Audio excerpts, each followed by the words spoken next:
அனைவருக்கும் வணக்கம். டிஸ்க்ளைமர் பார்த்துக்கோங்க. ஸோ நம்ம இன்னைக்கு பார்க்கக்கூடிய பங்குகள் பார்த்தீங்கன்னா, கிரீன் எனர்ஜி ஸ்டாக்ஸ். அதாவது 2030ல இந்த 5 ஸ்டாக்ஸுகளும் எந்த அளவுக்கு போகுது அப்படின்றத பத்தி நம்ம ஒரு அனலைசிஸ் பண்ண போறோம். ஸோ ஸ்கிப் பண்ணாம கடைசி வரைக்கும் பாருங்க. இன்னைக்கு காலகட்டத்தில நம்மளுக்கு கிரீன் எனர்ஜின்றது ரொம்பவே இம்பார்ட்டன்ட்டா மாறி போச்சு. ஸோ அதனால நம்ம என்ன பண்ண போறோம்னா, இந்த கிரீன் எனர்ஜி ஸ்டாக்ஸ்லாம் அனலைஸ் பண்ண போறோம்.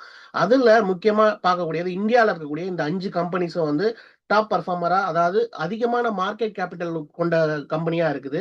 ஸோ அதுல ஃபர்ஸ்ட் வருது பார்த்தீங்கன்னா, அதானி பவர். ஸோ இவங்க வந்து பார்த்தீங்கன்னா, 4,70,257 கோடி வந்து கேபிட்டல் மார்க்கெட் கேபிட்டல் இருக்கு. அது அடுத்தது வந்து NTPC 3,78,121 கோடி இருக்கு. Power grid power grid 2,72,833. Adani green energy 2,37,094 கோடி இருக்கு. Adani energy solution 1,68,828. ஸோ இதுல 3 கம்பெனி பாத்தீங்கன்னா அதானி கம்பெனி, 2 வந்து பப்ளிக் செக்டார் கம்பெனி. ஸோ நம்ம பயப்படாம ட்ரை பண்ணணும்னு நினைச்சோம்னா அந்த பப்ளிக் செக்டார் கம்பெனில கூட ட்ரை பண்ணலாம். இந்த 5 கம்பெனியுமே இம்பார்ட்டன்ட். ஏன்னா மார்க்கெட் கேபிட்டல் அதிகமா இருக்கக்கூடிய கம்பெனிஸ்ல இந்த 5 கம்பெனியும் வருது. ஸோ இந்த கம்பெனிஸ்ல நம்ம வந்து 2030ல எப்படி மாறப்போகுது அப்படின்றது தான். ஏன்னா இன்னைக்கு நம்மளுக்கு வந்து ஃபுல்லாவே பாத்தீங்கன்னா எனர்ஜி செக்டார் எல்லாமே கிரீன் எனர்ஜியா மாத்தணும் அப்படின்னு சொல்லி கவர்மெண்ட்டும் நம்மளுக்கு இன்சிஸ்ட் பண்ணிட்டு இருக்காங்க. மக்களும் அதுக்கு ஏத்த மாதிரி எலக்ட்ரிக்கல் வெஹிக்கிள் எல்லாமே சேஞ்ச் பண்ணிட்டு இருக்காங்க. ஸோ அப்போ கிரீன் எனர்ஜி ஸ்டாக்ஸ்லாம் 2030க்குள்ள ஒரு டார்கெட் வச்சு மேல போறதுக்கான அதிகமான வாய்ப்புகள் எதிர்பார்க்கலாம். ஸோ அப்படி பார்க்கும்போது நம்ம இவங்களுடைய ப்ரொமோட்டர் வந்து எவ்வளவு ஹோல்டிங் வச்சிருக்காங்க அப்படின்றத முதல்ல தெரிஞ்சுக்கணும். அப்படி பார்க்கும்போது Adani power 75%, Adani energy solution 72%, Adani enterprises Adani green energy 62% வச்சிருக்காங்க. மத்த 2 கம்பெனியும் பாத்தீங்கன்னா 51% வச்சிருக்காங்க. என்ன ரீசன்னா இவங்க வந்து கவர்மெண்ட் செக்டார் கம்பெனி. ஸோ இவங்க நிறைய டிவிடண்டும் தருவாங்க. அதையும் நம்ம கவனிக்கணும். டிவிடண்ட் கொடுக்கக்கூடிய கம்பெனிஸ். அதானி இப்போ அதானி பங்கு பொறுத்த வரைக்கும் நம்ம டெக்னிக்கலாவும் கடைசியில பார்ப்போம். அதனால ஸ்கிப் பண்ணாம பாருங்க. இப்போதைக்கு நான் குறிப்பிட்ட வேல்யூவேஷன் மட்டும் ஜஸ்ட் ஒரு உங்க பார்வைக்கு கொடுக்குறேன். சரிங்களா? நம்ம அடுத்தது முடிவு பண்ணிக்கலாம். இந்த 5 கம்பெனில எது எது நம்ம யூஸ் பண்ணிக்கணும் அப்படின்றத நம்ம முடிவு பண்ணிக்கலாம். சரிங்களா? ஸோ இப்போ இதுல ஒரு விஷயம் கவனிக்கணும். அதானி பவர் இருக்கு இல்லையா? அதானி பவர் என்ன பண்றாங்கன்னா 1% 1.1% வந்து 1.15% வந்து பிளட்ஜிங் பண்ணியிருக்காங்க அவங்க ப்ரொமோட்டர் ஹோல்டிங்ல. அடுத்தது அதானி கிரீன் எனர்ஜில அதானி எனர்ஜி சொல்யூஷன் வந்து என்ன பண்ணியிருக்காங்கன்னா 0.5% வந்து பிளட்ஜ் பண்ணியிருக்காங்க. ஸோ பிளட்ஜிங் வந்து அவங்க ஹோல்டிங் வச்சு பண்ணும்போது அந்த பங்குகளை மட்டும் நம்ம கவனத்தில் வச்சுக்கணும். ஸோ இது ரெண்டுத்தையும் நீங்க கவனத்தில் வச்சுக்கிட்டு அதுக்கேற்ற மாதிரி இந்த பங்குகளை கவனிச்சு பாருங்க. நம்ம டெக்னிக்கலாவும் பார்க்கலாம். சரிங்களா? ஸோ இப்போ அடுத்தது நம்ம பார்க்கக்கூடியது இருங்க ஒரு நிமிஷம். அடுத்து நம்ம பார்க்கக்கூடியது வந்து வேல்யூவேஷன் பார்க்கணும். ஸ்டாக்கோடைய வேல்யூவேஷன். அப்படி பார்க்கும்போது நம்மளுக்கு ஸ்டாக்கோட வேல்யூவேஷன் வந்து அதானி பவர். நான் இப்போ வந்து 3 பேராமீட்டர்ஸ் தான் எடுத்திருக்கேன். அதுல ஒண்ணு பார்த்தீங்கன்னா பிஇ ரேஷியோ, இன்னொன்னு வந்து இண்டஸ்ட்ரியல் பிஇ. 2த்தையும் கம்பேரிசன் பாக்குது. எவ்வளவு வேல்யூவேஷன்ல இருக்கு. அடுத்தது ஒரு ஷேர் நம்மளுக்கு எவ்வளவு சம்பாரிச்சு கொடுக்குது அப்படின்ற 3 கான்செப்ட் மட்டும் தான் எடுத்திருக்கேன். அதுல குறிப்பா அதானி பவர் பார்க்கும்போது இண்டஸ்ட்ரியல் பிஇன்றது இந்த எல்லோ கலர் லைன் இருக்கு இல்லையா? எல்லோ கலர் இது வந்து இண்டஸ்ட்ரியல் பிஇ. ப்ளூ கலர் வந்து பிஇ ரேஷியோ. இந்த ஷேடிங் கலர் இருக்க சிமெண்ட் கலர் இது வந்து இபிஎஸ்.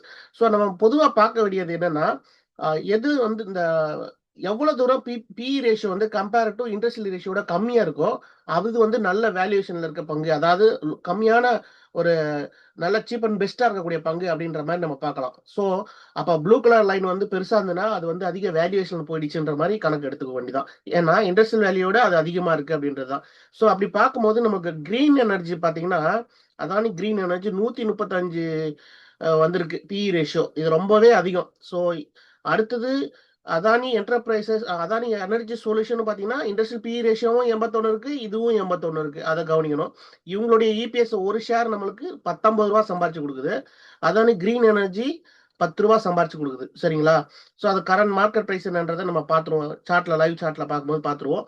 பவர் கிரிட் பாருங்க, நல்ல பிஇ ரேஷியோ இருக்கு. ஸோ 17.1 இருக்கு. இண்டஸ்ட்ரியல் பிஇ வேல்யூட ரொம்ப கம்மியா இருக்கு. ஸோ இது வந்து ஒரு நல்ல பங்கு. ஓகே. அடுத்தது இது ஒரு ஷேர் வந்து நம்மளுக்கு 17 ரூபா 10 பைசா சம்பாதிச்சு தருது. அடுத்தது செகண்டரி இதை பார்க்க வேண்டிய விஷயம் என்னன்னா இவன் டிவிடெண்ட் கொடுக்கக்கூடிய கம்பெனி, நல்ல டிவிடெண்ட் கொடுக்கக்கூடிய ஒரு ஸ்டாக்கா பங்கு பார்க்கலாம். அடுத்தது NTPC எனர்ஜி. ஸோ இவனும் பாருங்க இண்டஸ்ட்ரியல் பிஇ வேல்யூ 28.8. ஸோ இவனுடைய இண்டஸ்ட்ரியல் பி வேல்யூ கம்பேரிசன் பண்ணும்போது 14.3 தான் வந்திருக்கு. ஸோ இவனும் வந்து ஒரு நல்ல வேல்யூவேஷன்ல உள்ள ஒரு கம்பெனியை நம்ம கன்சிடர் பண்ணலாம். ஒரு ஷேர் ரூ. 28 சம்பாரிச்சு கொடுக்குதுங்க. ஸோ இதையும் கவனிக்கணும். ஒரு ஷேர் ரூ. 28 இதுவும் குட், நல்ல ஒரு சிக்னல் தான். அடுத்தது அதானி பவர். ஒரு ஷேர் நம்மளுக்கு ரூ. 6.60 தருது. இண்டஸ்ட்ரியல் பி வேல்யூவோட இது வந்து கொஞ்சம் அதிகமா தான் இருக்கு. ஸோ அதானி ஷேர் மூணுமே பாத்தீங்கன்னா இண்டஸ்ட்ரியல் இது ஈக்குவலா இருக்கு, இது ஈக்குவலா இருக்கு. மத்த ரெண்டும் பாத்தீங்கன்னா இது ரொம்ப ஓவர் வேல்யூவேஷனா இருக்கு, ஓவர் வேல்யூவேஷனா இருக்கு. மற்றது ரெண்டும் இது கொஞ்சம் பரவாயில்ல. ஸோ அதானி பவர் கொஞ்சம் பரவாயில்ல. ஸோ இந்த மாதிரி கம்பேரிசன் பண்ணி நம்ம வந்து இப்போதைக்கு இந்த ஸ்டாக் வேல்யூஷன் நம்ம எடுத்து வச்சிருக்கோம். அடுத்தது நம்ம பார்க்க வேண்டியது என்னன்றதை இப்போ டெக்னிக்கலா எப்படி இருக்க போகுது இந்த பங்கு அப்படின்றத நான் ஜஸ்ட் காட்டுறேன். இன்னும் நிறைய பார்க்க வேண்டிய விஷயம் இருக்கு. அதுக்கு நேரம் ஒரு வீடியோல எல்லாத்தையும் சொல்லிட முடியாது. ரிட்டர்ன் ஆன் ஈக்விட்டி எவ்வளோ, சேல்ஸ் growth எவ்வளோ, அதுக்கப்புறமா டிவிடெண்ட் எவ்வளோ தராங்க, இந்த மாதிரி நிறைய ஃபண்டமெண்டல்ஸ் பார்க்கணும் நண்பர்களே. இது வந்து நான் 1 மந்த் சார்ட்டை வச்சு டெக்னிக்கலா எந்த வேல்யூவேஷன் இருக்கு அப்படின்றத காட்டுறேன் நான். அதானி பவர் பார்த்தீங்கன்னா 1 மந்த் சார்ட் தான் வச்சிருக்கேன் நான். நல்லா கவனிங்க.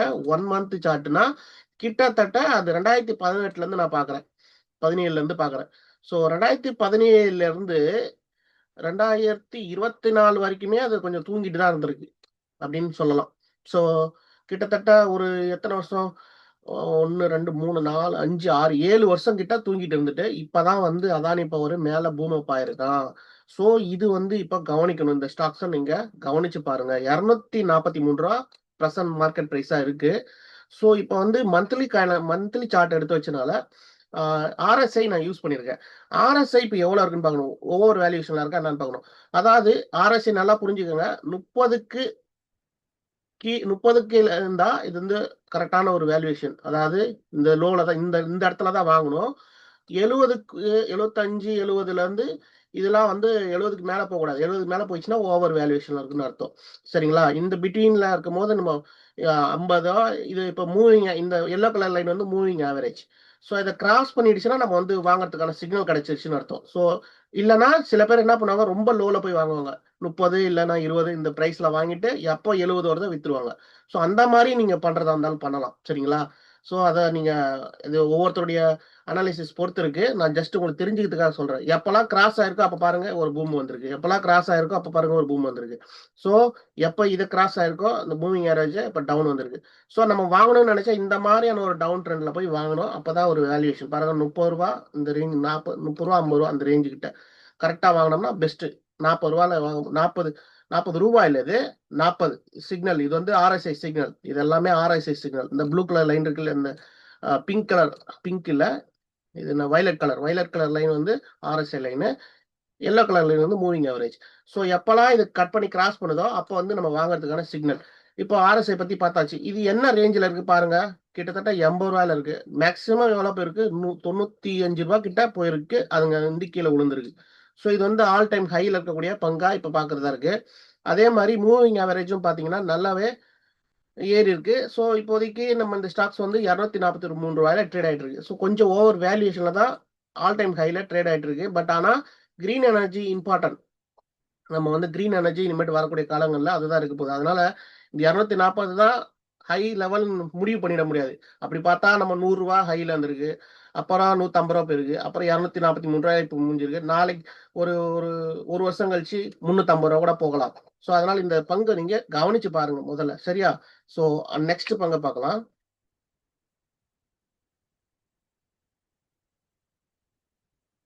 அடுத்த பங்கு நம்ம வந்து பார்க்கக்கூடியது என்டிபிசி.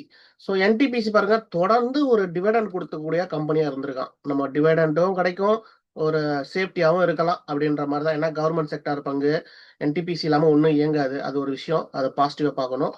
அடுத்தது பார்த்தீங்கன்னா ஆர்எஸ்ஐ எவ்வளோ தூரத்தில் இருக்கான்னா, ஆர்எஸ்ஐ ஒரு 70 ரூபாயில சுற்றிட்டு இருக்கான். இங்கேருந்து ஒரு 80 ரூபா போகும்போது நமக்கு ஒரு நல்ல ஹை போயிட்டு அதுக்கப்புறம் கீழே டவுன் வரும். இப்படி இந்த இடம் இப்போ எவ்வளவு தூரம்? 90 ரூபாய் கிட்ட தொட்டுட்டு கீழே இறங்குனா நம்ம 90 வேலை 90 ஆர்எஸ்ஐல தொட்டுட்டு வரும்போது நம்ம வந்து வித்தரலாம். ஸோ இப்போ ஒரு நல்ல வேல்யூவேஷன்ல தான் இருக்கு இந்த ஸ்டாக்ஸ். ஸோ இதை கவனிக்கணும் நீங்க. பாருங்க மூவிங் ஆவரேஜ் 20க்கு மேல இருக்கு. இது வந்து 200 மூவிங் ஆவரேஜ். சரிங்களா? ஸோ இந்த இடத்துக்கு வரக்கூடாது. வந்துச்சுன்னா ஒரு வேளை வந்துட்டு இங்க இருந்து ஏறினா அந்த பிரைஸ்ல போய் வாங்குறது பெஸ்ட் ஆப்ஷனா இருக்கும். ஸோ அதை செக் பண்ணிக்கோங்க. அடுத்தது வந்து நம்ம ஆர்எஸ்ஐ இது வந்து பார்க்கும்போது ஒரு 60 ரேஞ்சில தான் இருக்கு. ஸோ இது வந்து கன்சிடர் பண்ணி பார்க்கலாம். இதையும் எடுத்து வச்சுக்கோங்க. இன்வெஸ்ட்மென்ட்டுக்காக தான் நம்ம பேசிட்டு இருக்கோம். ஏன்னா மந்த்லி சார்ட். நம்ம நாளைக்கு ட்ரேட் பண்றத பத்தி பேசல. அத நீங்க கவனத்துல வச்சுக்கணும். பார்க்குறவங்க நண்பர்கள் எல்லாம். சரிங்களா? எல்லாம் நாளைக்குன்ற மாரி எடுத்துக்காதீங்க. மந்த்லி சார்ட்டா தான் பார்த்துட்டு இருக்கோம் நம்ம. ஸோ கிட்டத்தட்ட ஒரு 6, 7 வருஷத்துக்கான சேர்த்து பார்த்துட்டு இருக்கோம். ஸோ அடுத்தது பவர் கிரிட். இவனும் பாருங்க தொடர்ந்து டிவிடெண்ட் குடுத்துருக்கான்.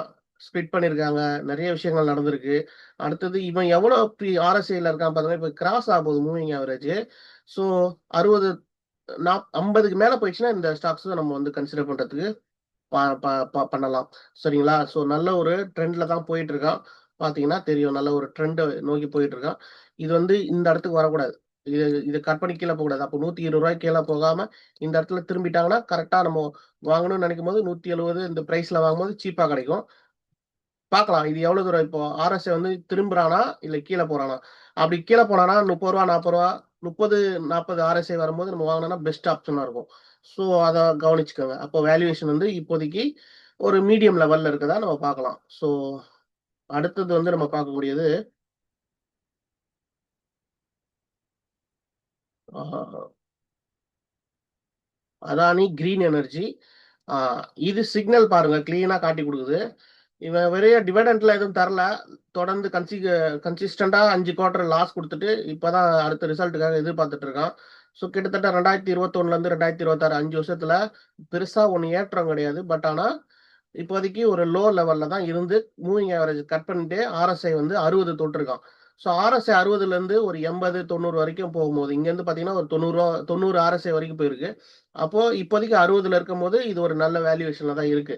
ஸோ டெக்னிக்கலா பார்க்கும்போது, இது ஒரு இப்போதைக்கு ஒரு சின்ன ஸ்விங் மாரி எடுக்கிறதுக்கு வேணா இத முயற்சி பண்ணலாமே தவிர, அ அத பார்த்து நம்ம முயற்சி பண்ணணும் என்னன்றத. சரிங்களா? ஏன்னா 200 டே மூவிங் ஆவரேஜ்லாம் இன்னும் வரல. இதுல காட்டல, சிக்னல் காட்டல. ஸோ நம்ம வந்து ஆ மேக்ஸிமம் ரெசிஸ்டன்ட் பாயிண்ட் எங்க குடுத்திருக்கு? 2865.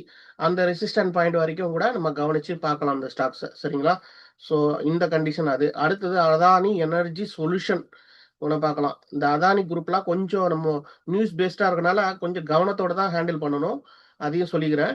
ஆ இவன் பார்த்தீங்கன்னா 90 ஆர்எஸ்ஐ வந்து 2, 3 வாட்டி தொட்டுட்டு, தொட்டுட்டு இறங்குறான். எப்பலாம் 90 வருதோ அப்ப கீழ இறங்கிர்றான். ஸோ பாருங்க. எப்பலாம் 90 கிட்ட ஆர்எஸ்ஐ போதோ, அப்பலாம் வந்து நம்மளுக்கு கீழ இறங்கிர்றான். இருங்க காட்டுறேன்.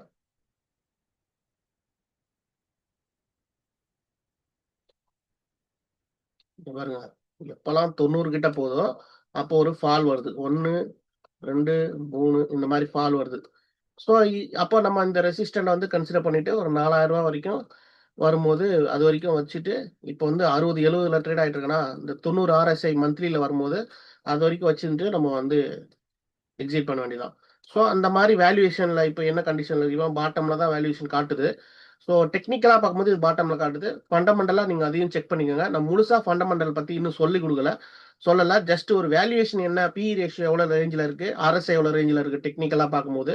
ஸோ இது 2 பத்தி தான் நம்ம டிஸ்கஷன் பண்ணியிருக்கோம். வேல்யூவேஷன் எப்படி இருக்கு, இந்த ஸ்டாக்ஸ் 2030க்குள்ள நல்லா ஜெயன்ட்டா வளருமா இல்லையா, அப்படி தான் நம்ம டிஸ்கஷன் பண்ணியிருக்கோம். இப்போ எனக்கு நீங்க சொல்ல வேண்டியது ஒரே ஒரு தான். ஒரே ஒரு பதில் தான். நீங்க என்ன நினைக்கிறீங்க? கமெண்ட்ஸ்ல சொல்லுங்க. இதுல 5ல எது பெஸ்ட் ஸ்டாக்ஸா நீங்க பார்க்குறீங்க? எது பெஸ்ட்டா வரும் 2030ல அப்படின்றத கமெண்ட்ஸ்ல எனக்கு சொல்லுங்க நண்பர்களே. ஏன்னா நானும் தெரிஞ்சுக்க ஆசைப்படுறேன். ஸோ பார்க்கலாம். கமெண்ட்ஸ் பண்ணுங்க. அப்பதான் வந்து நமக்குள்ள ஒரு அண்டர்ஸ்டாண்டிங் வரும். எல்லாரும் பார்ப்பாங்க. ஸோ ஒருத்தருக்கு ஒருத்தர் என்ன ஐடியா இருக்குன்றத தெரிஞ்சுக்கிட்டோம். சரிங்களா? நன்றி. அடுத்த பதிவுல சந்திக்கலாம். இது போல பதிவுகள் வேணும்னா கமெண்ட்ஸ்ல சொல்லுங்க. நீங்க லைக் பண்ணா மட்டும் தான் மத்தவங்களுக்கு காட்டும். ஸோ நம்மளது ஒரு புது சேனல் மாரி தான். அதனால கொஞ்சம் சப்போர்ட் பண்ணுங்க. நன்றி.